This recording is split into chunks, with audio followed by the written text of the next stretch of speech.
particular year. Thanks, Sam. Thanks for letting us jump on the conscious isolation. So this we have an hour. We've got a selection of 9 graduates. We've got tutors Sharon Lifsvich, Dan Coombs, and myself. My name's Alexis Harding, course leader here at BA Fine Art, University of East London. This presentation is really for the students to show you their practices and to talk amongst themselves. And to celebrate the continuing practices. Actually, we've made a decision to do this event 3 or 4 months down the line.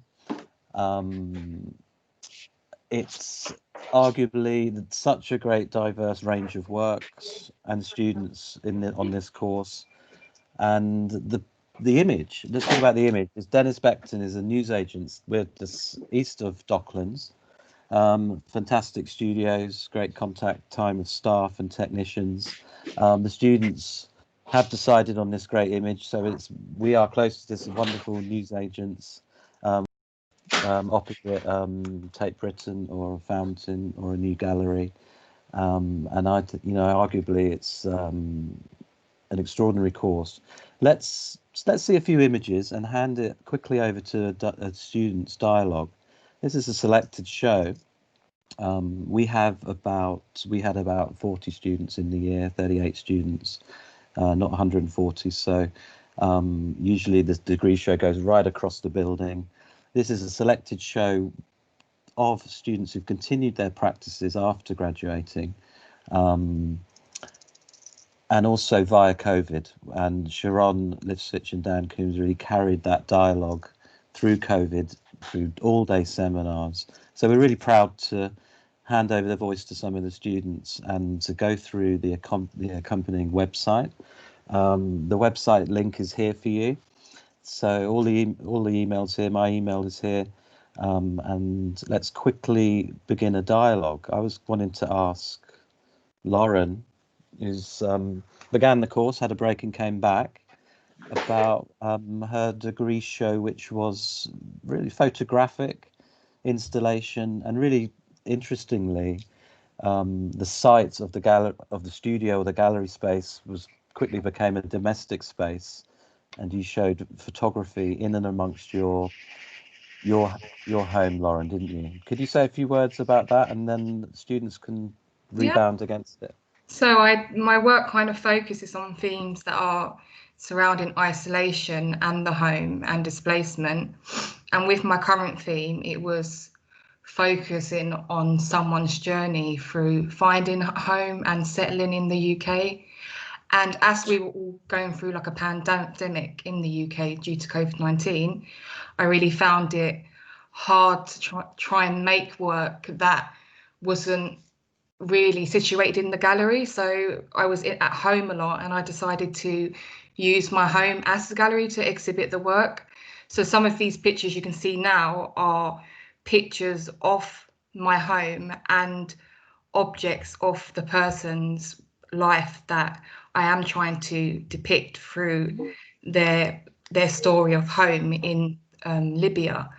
And then I kind of played with the feeling of, what if I took the pictures in my home and then placed them in different parts?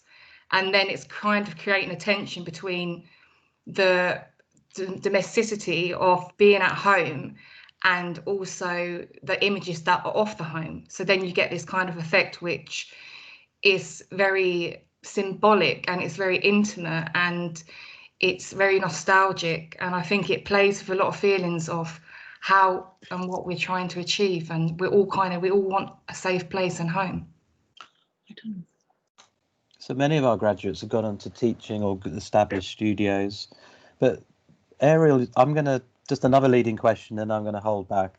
But you again had, your work did refer to relational aesthetics, but you brought the final piece was begun in the studios, but was immediately situated in your garden, and through lockdown, your final piece was this type of sculpture where you brought neighbours in, bringing in ideas of identity, Philippines community, exchange. Can you say a bit about your work? Yeah, so My work wasn't affected at all by lockdown. The intention was always identity and how deep I can go in finding myself. So I traced back all the way to where I was born. I grew up here, but I was born in Philippines. And so I thought of home and I wanted to reconnect to that. And so this project was more about especially the store. The store was about bringing Philippines over to here and being able to share that with people was really part of the intention so that they can experience that home, that feeling of home. It was meant to be in the studios. Could you, Ariel, could you just go back to the painting? Oh, the painting, yeah. Yeah, sorry. Sorry.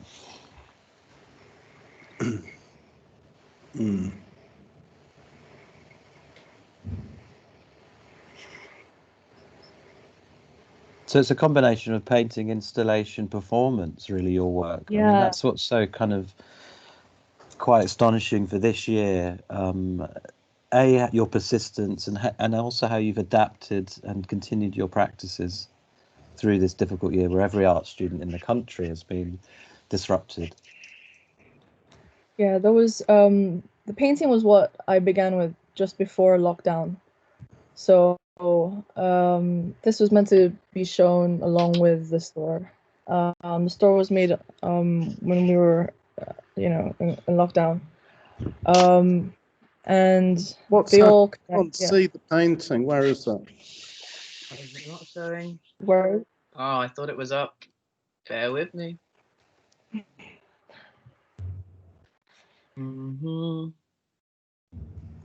Oh yeah.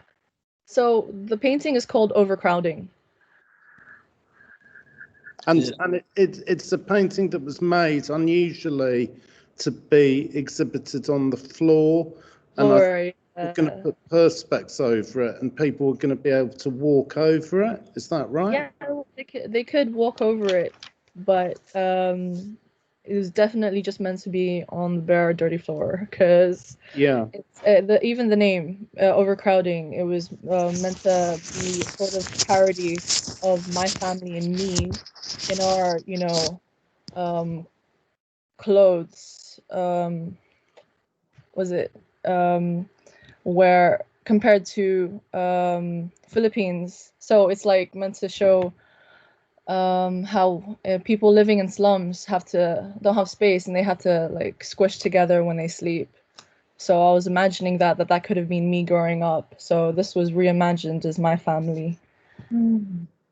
And so I painted it on a duvet, just on a used duvet, like to recycle it. So just to emphasize more of that. Ariel, I just want to jump in and mention that what was interesting about this drawing was that it was displayed on the floor, but a lot of it was actually painted whilst it was on the floor as well, wasn't it? It was. I would show you that picture if I could, but it's interesting because when you look at that painting, you can see that there's multiple viewpoints. If it was just a head-on photograph of people on the floor, it would look quite different. But the way you're looking at the people in the picture, the viewpoint changes a few times, and that's because of the angle you were at painting it and the angle of, and so it really makes you feel like you're lying down in amongst all these people as well. Yeah, I like to immerse myself in my work. It was definitely done. I think the lying down was super interesting to see in the studio, like seeing you lying like so close to the family members on the floor was very sweet. I think in terms of process, it's quite interesting to see people actively working in the studio. I would say like watching Louis' process is probably quite interesting as well, how it changes from like the paper to the wall, because you work your collages this way sometimes and on the wall sometimes, and then the paintings are always on the wall. It's just interesting to see them. It's interesting to see people the whole process rather than just the final result. Yeah, absolutely. So Ariel, can we see the installation in the garden, in your garden? I've scrolled through them. No, we're gonna James has the plan, but I just wanted to ask you about how you feel that kind of traumatic moment of kind of thinking you're gonna have 2-3 months of intensive work in the studio and then moving to working at home. How do you feel it kind of influenced the work? Not less about the fact of the COVID, but just the fact that all of a sudden you were not together in the studio. And yet you had a very strong connection between quite a lot of you, and this cross-fertilization kind of changing from the studio to the digital. I think this is quite a good option, a good chance to use the raise your hand option that we have here on Teams when it's an open question like this. I'm raising mine right now. Is that visible to anyone? Yeah, go for it. Cool. Okay, so I guess I'll just put my little bit in.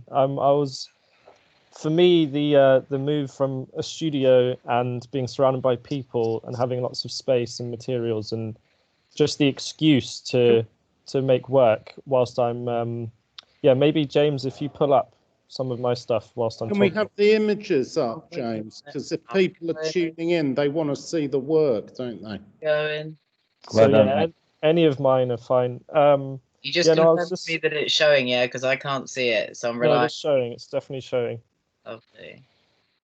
Yeah, so for me, I was working really big, and I had a lot of materials around me and a lot of people around me, and just the ability to leave my home and go to a studio where there's no distractions and it's a place to work was what I really needed to get busy. Where once we were sort of forced to make work from home during the lockdown, one of the things that became apparent really quickly was how much harder it is to focus and remain focused for long periods of time, because your bedroom is somewhere that is usually designed for relaxing, and it's quite hard to make yourself do the hard work that goes into making artwork. So I noticed with my practice was, whilst in the studio, quite eclectic and quite busy, and involved sort of taking imagery from loads of different sources and combining them to make pieces with quite a few things going on. And so there was a state of flux there. They were like constantly changing, and there was a few things going on at once. Whereas once I found myself making work from home, it was suddenly very controlled. I was gridding up the canvas. I was pre-planning everything, and the artwork, it wasn't bad. It was just very different to what I was doing. It became very much about being in control. Whereas when I was in the studio, I was constantly dreaming up methods to be not in control, to like allow the artwork to kind of shape itself. And I think that was a psychological thing. I think being in lockdown and not having control over your life made me want to sort of be too much in control of my artwork. So I don't know if anyone else had a similar feeling. Yeah. I want to ask Tallulah actually, Yes. because Tallulah, yeah, you're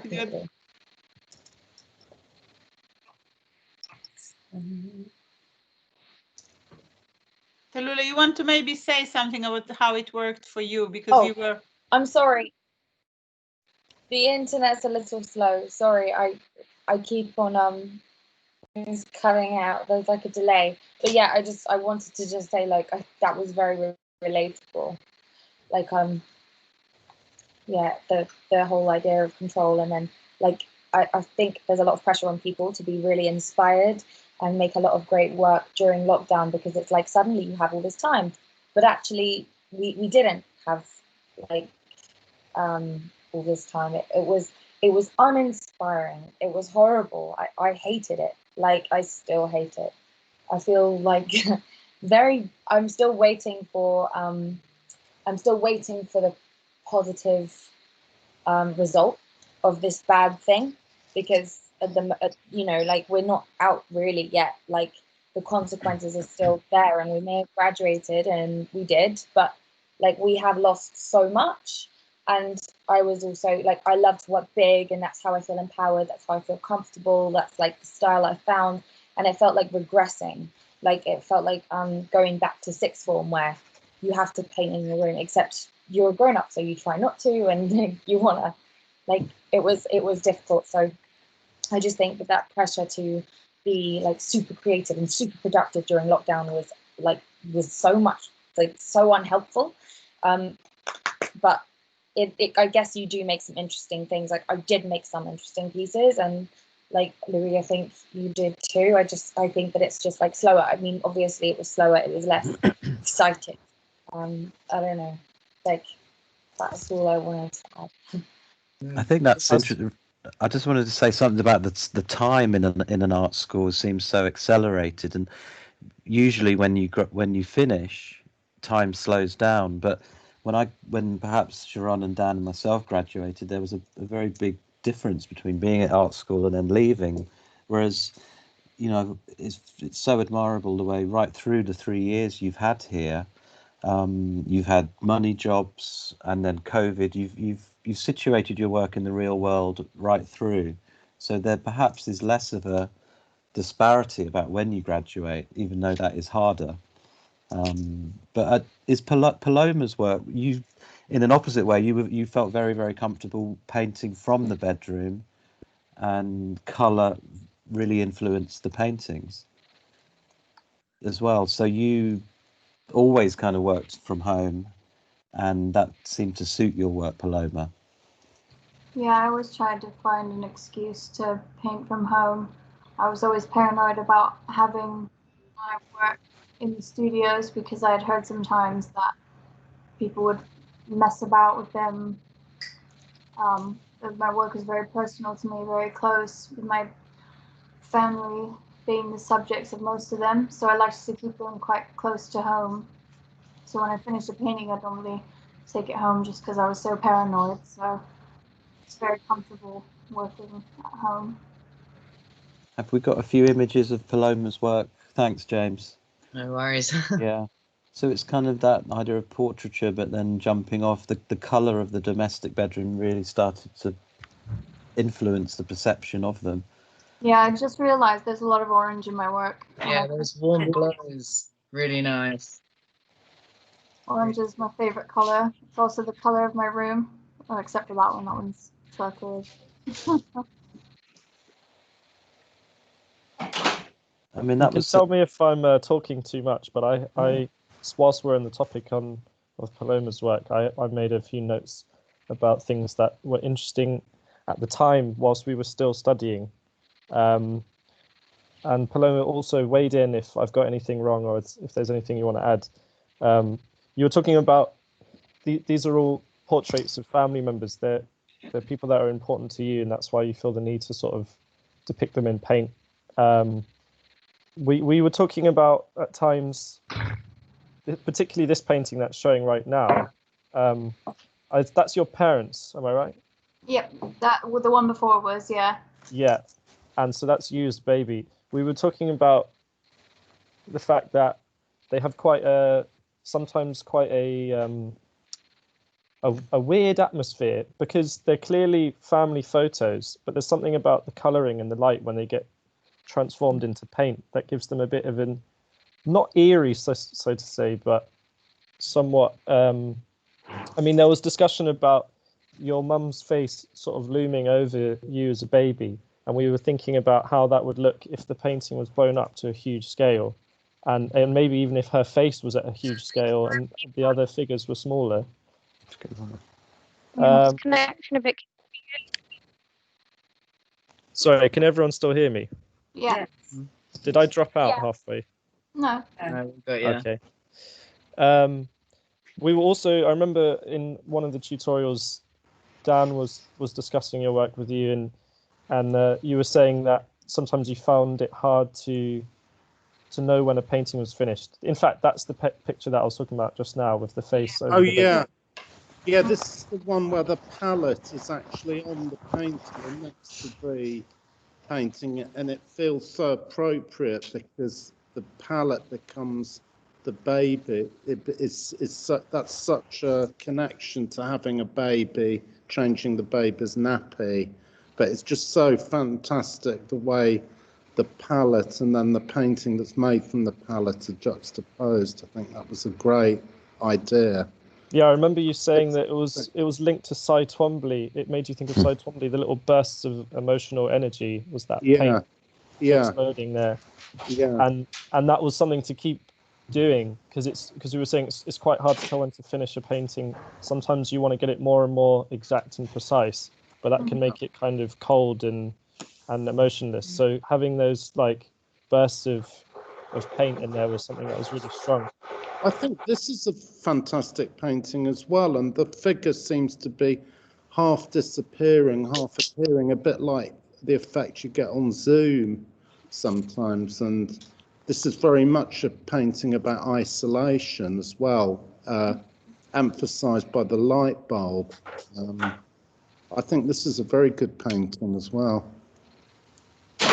Lighting was a big part of what I enjoyed about these paintings too. Like some of them are quite bleached out, and it's because of the flash of the camera, and you can tell that it's a painting from a photograph because of that flash. And that was something I was interested in when I was making some of my work in lockdown. I was looking at quite a lot of Gerhard Richter's work, and he was sort of obsessed with the influence of photography on painting.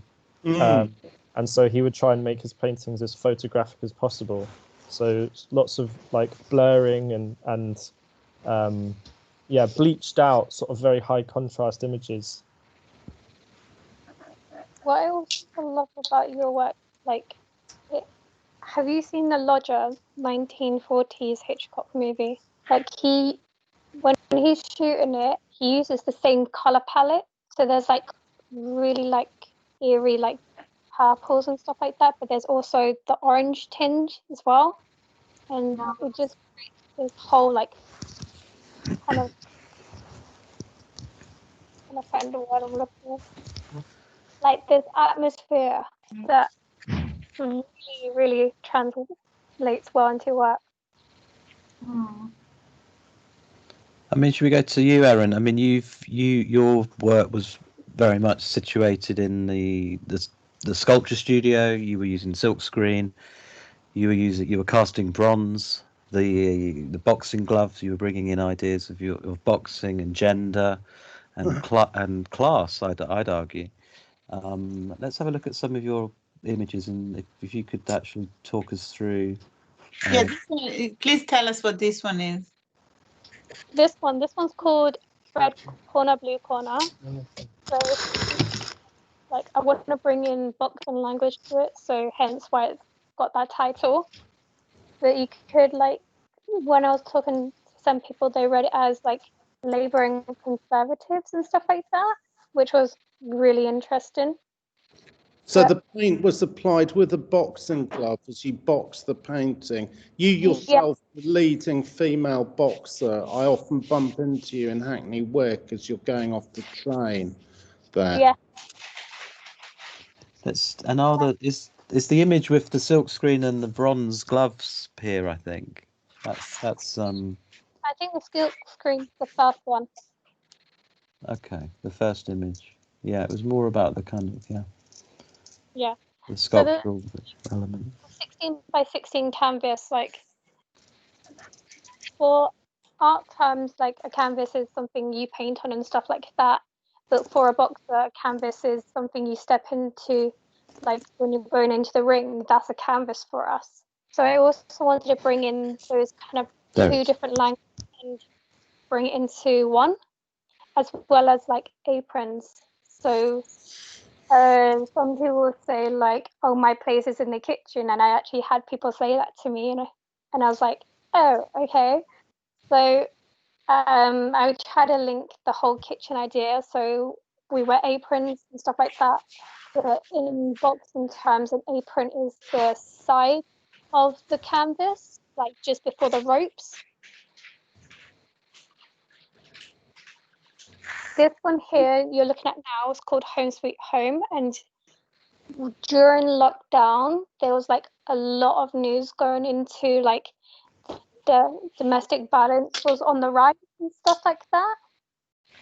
So I kind of incorporated like a home is meant to be kind of like a safe haven and stuff like that, but for some people it's really not.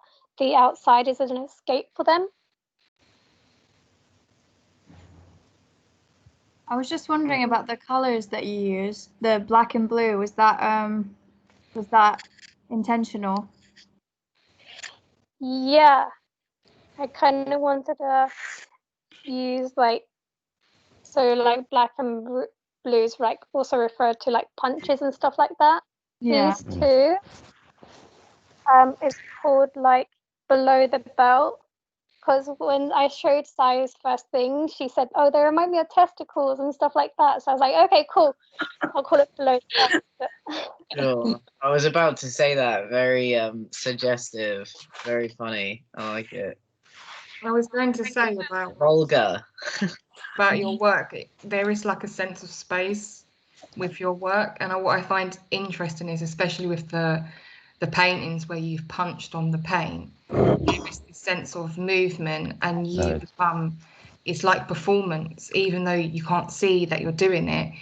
The documentation afterwards, it becomes the process of making the art becomes the actual art, which I think is really empowering. And from a feminist approach of your work, I think you have really strong work, and some parts do seem to be, I think all of our work actually at the university and now has been influenced in a way with the things that we are passionate about, and that our beliefs, our everyday life inspires all of our works. And yours is boxing, and that comes across so strongly in your work. So I thought that was quite fascinating, the movement and passion. I remember when, I think it must have been in like second year maybe, there was a night that I went and got tickets to a Franco B's exhibition. It was like a performance piece, and it was Milk and Blood, I think. And when I got there, I was at the bar getting a drink, and Erin rocks in, and I was like, "Oh, no way! How are you doing?" And we sat next to each other, and the performance piece was Franco B, like in the punching ring. He did like a performance of him like with like timed rounds with like gold boxing gloves. And I remember us talking about it afterwards, and it's so nice to see like that is clearly something you are just interested in. Like it clearly triggers lots of thought for you. And I think it's cool that we like saw each other like outside of uni. I thought it was cool. It was very sweet indeed. It's good to see. There's a link there as well between, I know that the apron and the suggested role of a woman when it's, perhaps it's people don't expect women to be boxing or even to be artists. And one of our fellow students who unfortunately couldn't make it to this live stream because she's moved back home to Singapore and the time difference just didn't work out. One of our fellow students, Yunyi, if we can get some of her work out, without putting anyone on the spot, I know a couple of people had some things they wanted to say about Yunyi's work, but I mean, the link that I was suggesting was she was making work that was sort of time-based. It was related to the Fluxus movement and having things degrade. She was using a lot of latex and other materials that degrade over time, and she was talking about it as a kind of chemistry, and chemistry as being a form of cooking, and the traditional roles back home in Singapore of the woman and her position in the kitchen cooking.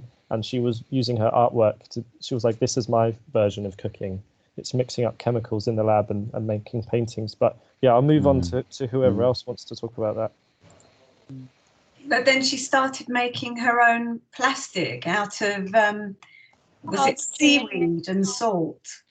And so she's always been into this chemistry and using natural things though, and the cooking based.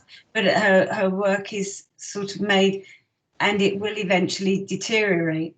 But she wanted it organic. That's why. James, if you get up the image of her one that actually deteriorated, that was in the gallery space.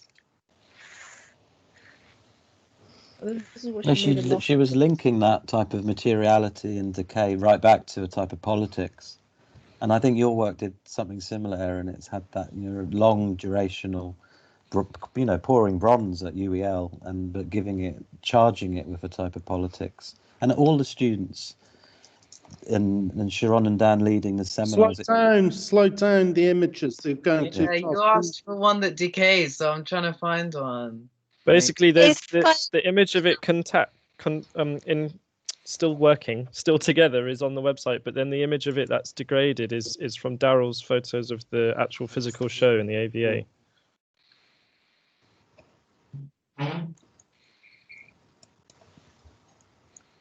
No, the other one. There, guys. It should be right at the start, hanging on the wall. Ah. No, number 1. Yeah. Ah. It is that. There we go. There it is, hanging from the frame because it's degraded over time so much. It's also worth saying what beautiful compositions in these paintings. I think everyone was so struck by that. Their aesthetic, despite the decay, the composition is really fantastic there. I think there's a beauty in the stillness and the decay, the defragmentation, the destruction. There's a natural feeling of it withering away, and because we all kind of grow old, that resonates within us. So in Yunyi's work, we can identify with that, and I think that's really empowering. Yeah. I have to also say here that I think UEL has some of the best technicians I've ever met, and there's a level of understanding of materiality that Mark and Daryl and Glenn and everybody else bring that, it's just, it really shows in your work and understanding of material. Guys, sorry. It really shows this understanding of material, which makes the work so much richer. And I think that's also true of somebody like James, that makes a lot of things, but in the end moved to using them at the moment in videos only, isn't it? Like every time you made something and you showed it in seminar, but then it ended up being part of a video and the object itself kind of became almost redundant. Would you say that's true? Yeah, for sure. Oh no, am I going to be able to do 2 things at once here? Of course. Yeah, for sure. I found, this is what I was going to say about earlier in terms of not having the studios anymore and like being isolated, because like you say, I kind of had 2 steps to my process, and I would make the physical objects and they would be like present in the space that I'm working in. Like I'd kind of like live with them for a bit, like this particular object. And so showing you guys in the group crits and like having talks about the objects when they're around is so kind of relevant to the work, and it's kind of a shame to not have that anymore. But my work is why we're doing this live stream and hopefully future live streams, so we can have this debate still. Yeah, it's true. But at the same time, and that's something that happened around May, that I started to have this really strong sense that all of you are pressed against your bedroom wall kind of thing, but that as a result of this pressure and this kind of discomfort, things were coming out in seminar that I just found extraordinary in the way you were kind of making things in a way. So Lauren went home and all of a sudden her work makes sense in a very different way, because you were within your space dealing with a relationship that has been there all along, but when you were in the studio it was a bit in a different place, and all of a sudden all of it happened at the same place. The same for you, James. All of a sudden these odd objects were appearing in your space, in your bedroom. There wasn't this separation. So even Louis, when you speak about that separation, I totally agree. And at the same time, just witnessing you kind of very intensely producing through the lockdown, it wasn't the fact that you were locked, but the fact that you were almost starved of something and therefore had to improvise, and that improvisation created some really fantastic things. Let's have a look at Transporter. Yeah, for sure. the thing about being in the bedroom is very interesting because my work, it did end up featuring, again, like the same as Lauren's, literally like footage of my bedroom. And I thought it was interesting to then go back when we ended up doing the submission to then take that work that was very like, it was almost more intimate in comparison. And like, I felt very like self-reflective. I think I work quite well alone and isolated in my bedroom, kind of. So it kind of made sense. Like, it kind of made sense that it came up in the work and that you could kind of see that it was made in, like, it felt like, yeah, it felt isolated. I don't know. It was interesting. It was a very different experience. Yeah, I think it makes it more uncanny in a way that it's in your bedroom. I find it's very, very powerful film. Quite disturbing in a good way. Yeah. Related like skin and like flesh-like substances. Yeah. Very treat it. I think it's related also to, like you're saying, the bedroom, and you have that comfort of your bedding, and the skin is also like a material, and then you're transporting that onto an object, and that becomes its own little form and being, and it starts living in your room, and then you've totally created like a part of you, and it becomes something a little bit disturbing because then it's slightly human and it's uncanny. Yeah. I see Tallulah's got her hand up. I think people have mostly, by the time I think people have mostly said it, but James's work, like I'm a big fan of it. I love it. I think that I love work that is like it sort of has a personality, almost like it has a humanity, like it's like a being in its own right, and that makes you feel kind of confused. And I think Uncanny Valley is really interesting, and like I love how you play with it. And I just wanted to say I really like enjoy it. It all makes me feel like sort of grossed out but fascinated at the same time, which is such a weird feeling that humans have, like where we're drawn to things that are kind of replaceable.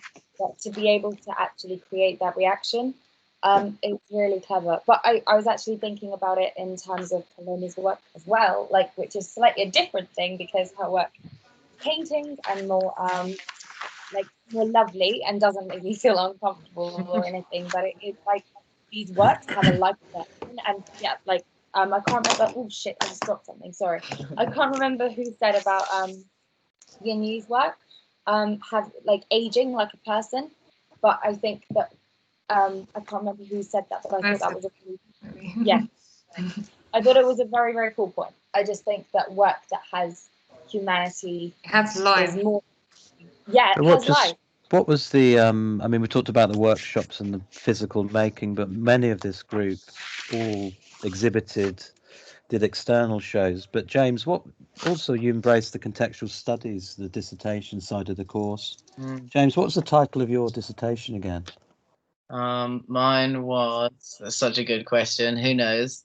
I think it was because you did very well in it, and it's fueled a lot of the ideas. It's about the uncanny. Yeah. Wow. Do I even remember? Well, didn't you write about Hans Bellmer? It was choice of artist. Quite a unusual choice of artist. Yeah, he's a weird guy. Probably not the pinnacle of man. Yeah. If I'm wrong, but it was about a TV show that was a little bit like Drag Race, but it was a horror themed version. Yeah, it was indeed. It was a critical analysis of that TV show. I can't remember what it's called now though. Yeah, it's called Dragula, the show, and it's like it is just a bunch of drag queens getting dressed up and doing challenges, and then it's like, who's the best drag queen? I've got it. I found it, James. Queering creation, drag as uncanny identities. Yeah, there you go. It was kind of, so for me, I was trying to argue the case that like 17th century Gothic, like techniques, shall we say, or themes or theory, literature. Yeah, in terms of literature, I was trying to argue that there was almost like a resurgence of that, and that you could kind of find those things in these like contemporary media. like really like short contemporary, like unusual, do you know what I mean, very like informal 2-minute performances of drag queens or non-binary queens making work that still is breaking barriers even now. Like it's still like pushing what is perceived as normal or appropriate or admirable. Do you know what I mean? Like it's very interesting to see it now. Should we have a 30-second film of the recent piece? Because all of you, that's what's so incredible. You've all continued making. Oh, sure thing. We could have a quick 30-second. Yeah, press for time as well, just to remind. Oh, yeah. Yeah, it's true. I want to ask Pascal, so we can watch Pascal after yours. Okay, we can just go to Pascal's. We've had one of No, we do your 30-second and then we move. Okie dokie, let me try and find it. Bear with me. Whilst James pulls that up, I was just going to mention something that I remembered from his research for his dissertation and how that links to his work was, but yeah, particularly with your dissertation, it was sort of like taking a piece of modern media that people wouldn't necessarily assume was super highbrow and intellectual, but then actually comparing it to a bunch of very legitimate theory, such as like you were reading Kristeva's Powers of Horror, and looking at objection and body horror, and all of these things were coming up in that show, and it was like your point was larger than the show. The show was just an excellent example of it, but the point was like these themes that people might not know are connected to a lot of like queer theory and just the theory of othering people and making people separate, or trying to assign areas of life into two camps, like in a binary way, is not only inaccurate, but these things are very linked, whether they're happening now or happening a long time ago when Gothic literature was huge. Those themes are the same, and people think a lot of the time that those are new ideas, that it's just this generation is really weird, but it's not. It's not. Yeah. Wow. I was very focused on trying to find the thing I have not thought about. Yeah, I think. Yeah, it does always interest me. I think the flesh is always something that comes up. I think the inside, outside, like you say, like things that are perceived as binaries, that in reality just aren't. There's just so much that is evidence that it's not. And I think it's interesting to think about the gray matter in between what you might think are two opposing sides. And I think you find it everywhere. Like, yeah, like in gender is a classic one. In terms of the body, like again, the body is an interesting one. Louis, we had so many good conversations, even the other day, about how the mind and the body are linked, but somehow separate. Like again, you can't argue that they are linked or they are not linked. The answer is they are kind of, but they kind of aren't. And it's interesting to look on the inside of how we talked about how like the body. Putting the body through pain, which is often perceived as like a negative thing, something you shouldn't do, something you shouldn't want to do. But if you do it, what can you get from that? Like, is there some kind of enlightenment there? Is there some kind of like higher knowledge? Is there like spirituality? You know, is there something more going on? And is through stuff like body modification or damaging the body, does that get you there? Do you know what I mean? Is there a way? Is there something, because again, it's historical and it's been happening forever, that people have been doing these things for such a long time, that have we lost connection to that? Like, is there something that we're missing now because we're not doing it? You know, we would talk all we are, like you're saying, like body modification and a lot of some of the things that are explored in your video, they could be linked to ancient people's practices. We were talking about sacrifice, we were talking about pain and pleasure, we were linking it to like Bataille's limit experiences. But on the topic of objection and body, you know, isolated body parts. I think that is quite a good link to Pascal, because he's got figures in his work, and one of them I really liked. He doesn't have a head; he has more sort of like antenna. They're like two wires wrapped around each other. So I thought that was a smooth segue over to Pascal. We run out of time. Okay. Yeah.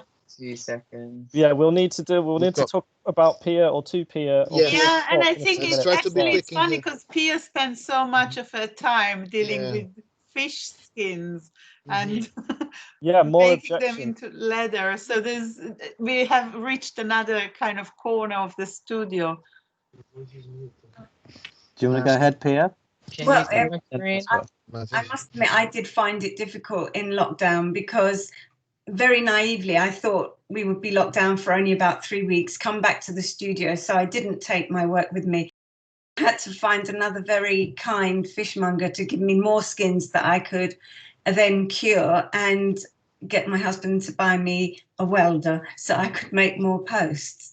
And so I did find it really hard as well, not having the other students around me to encourage me in lockdown to make the work. And I just enjoyed being at uni so much, you know. And I did find it hard, and it was such a serious piece, that one, that this time I thought, well, I'd like to do something frivolous, and so I did. And it doesn't actually mean anything. I just called it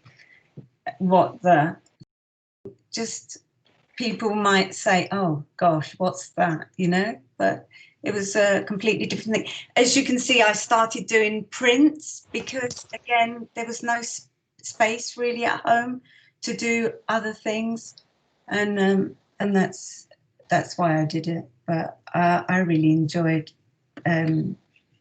being at uni. Your prints were of an aquatic theme, which went with your fish skins, who are what could be described as impaled on your amazingly welded spikes, as we can see in these pictures. So they were very much of the same school of thought.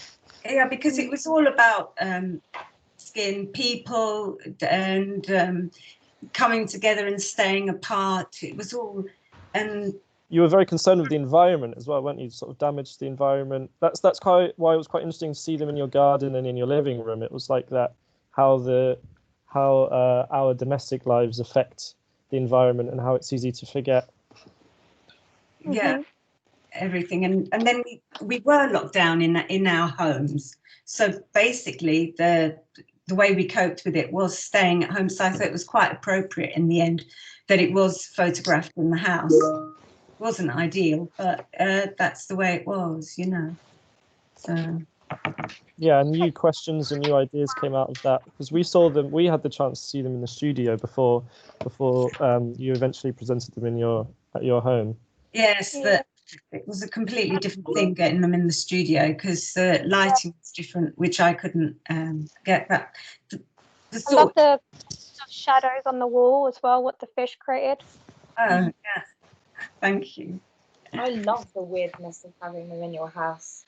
I think they're so cool, and I like the idea of that fish do stick together in schools of fish, and that you have them like that, but they're just randomly like just in your house. And I think if they were like sculptures of actual fish, it would be too literal, but the fact that they're fish skins and that you always focus on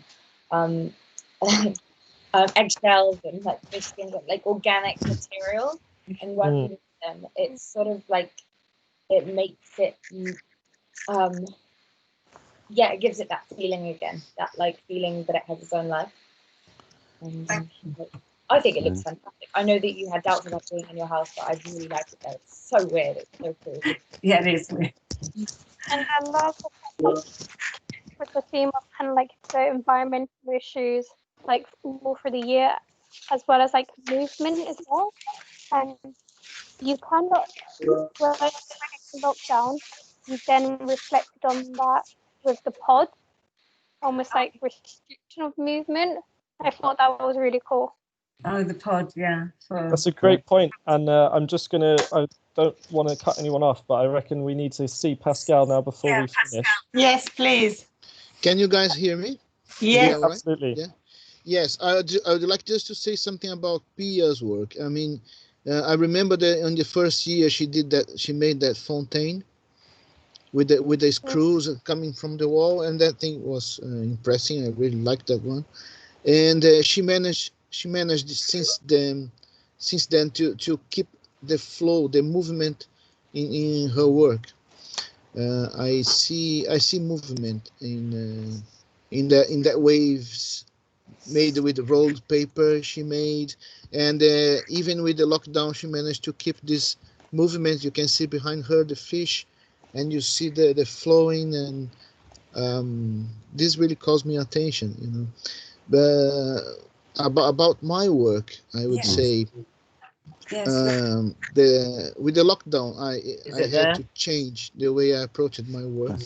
I was using the studio, and I had lots of stuff in my studio. I have 3 machines. I was working with them, and then suddenly we couldn't use it anymore. And in the end, I went home, and I was there. And this piece here you see the sewing machine. I got that from a junkyard, and I welded some sticks and put a pair of jeans trousers on it. Made a flower, and yeah, this is an old work from second year. But coming back to the other one, to the sewing machine, what I did in there is like you taking. I was forced to be home, so this is the garden in my house, and the idea here is how we have to exercise and learn to be patient. We learn the core values of life, as life gives us the chance to exercise them. So this is exercise of patience. We just looking at the garden and watch this something growing, or just be watching, and this is patience, and we had to exercise this patience in our lockdown somehow. And I also have the other piece, which is this I call it headless thinker, the guy made of wood with the antenna, and it represents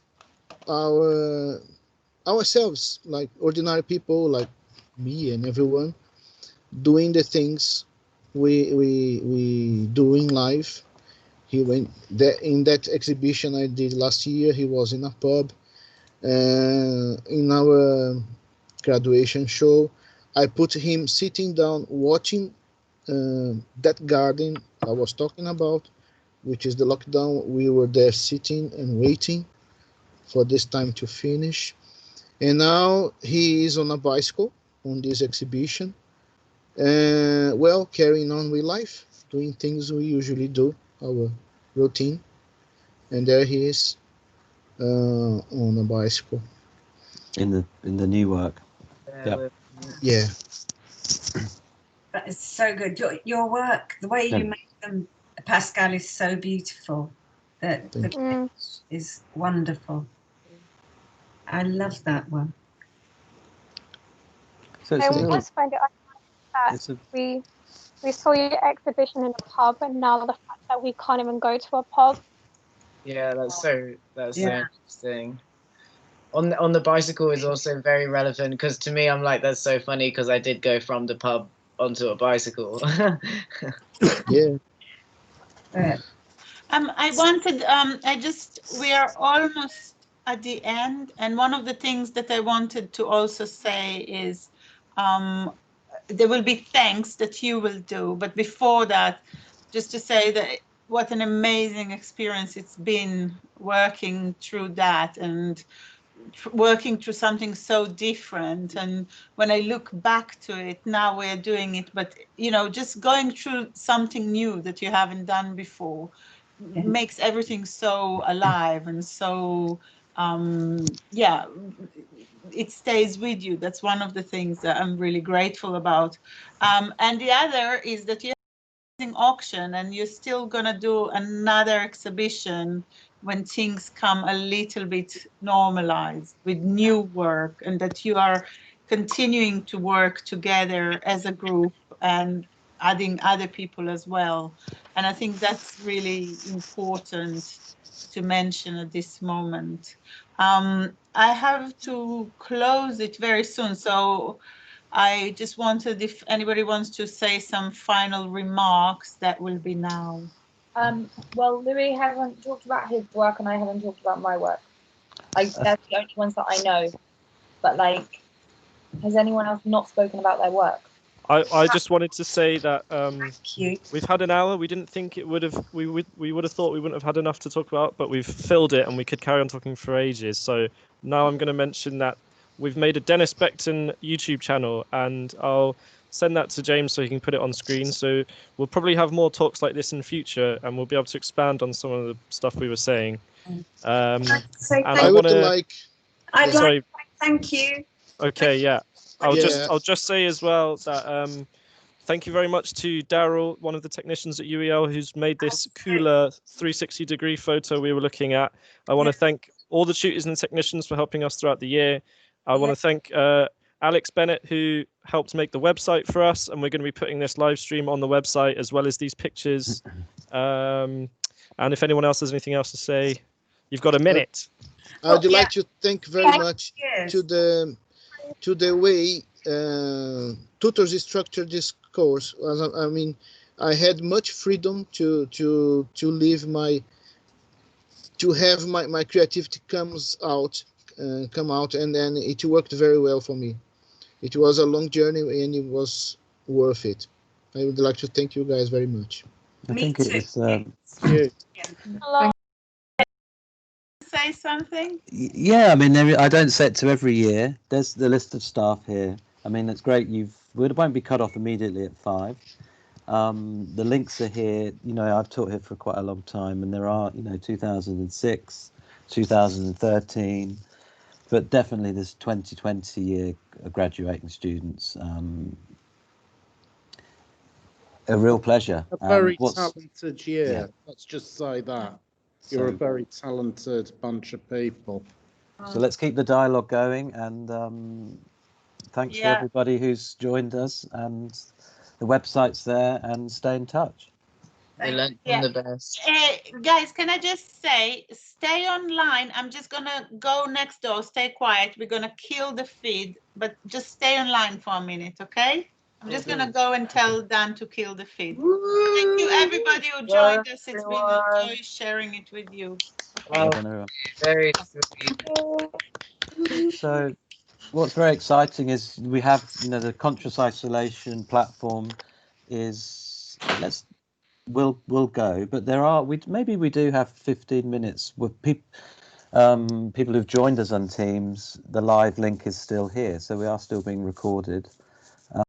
It's the 9 or 10 students here, quarter of the students we've got talking about their practices, but thank you everyone. Thank you. But we are still recorded, but I'm very much looking, the auction that you did and generated at the Nunnery Gallery was amazing, and it brought a lot of new attention to the course. And also that we have, many new staff voices feeding into the course. And it's not a cliche really to say that you guys really have shaped that. You're kind of the last in line of long modules. The new students are on different types of modules, and all that professional practice and this debate you generated through a discussion of content of your work. So that's something which continues. The door is always open, etc., etc. But look, I think if we can get something going every month to continue the discussion, and you can invite us in, would be an absolute pleasure, and it goes beyond learning outcomes in a university. It begins to kind of leak into your routine of making art outside. And also, we're looking forward to coming to your shows, your future shows in future years. So looking very much forward to seeing how the work develops. Okay, can I just say something? We're still, now. yeah. We're done. We're done. We're done, but we're still on. Whoever's on Teams are still with us. Yes, no, we can talk amongst yourself, but it's not showing. Yeah, I think what Alexis means is we're recording it, so maybe this is bonus content for people who watch it back after, not live. Let's cut it. Let's cut the. Okay, I'll stop recording. I don't know if I'm allowed to. Let me see. Yeah, I think stop recording.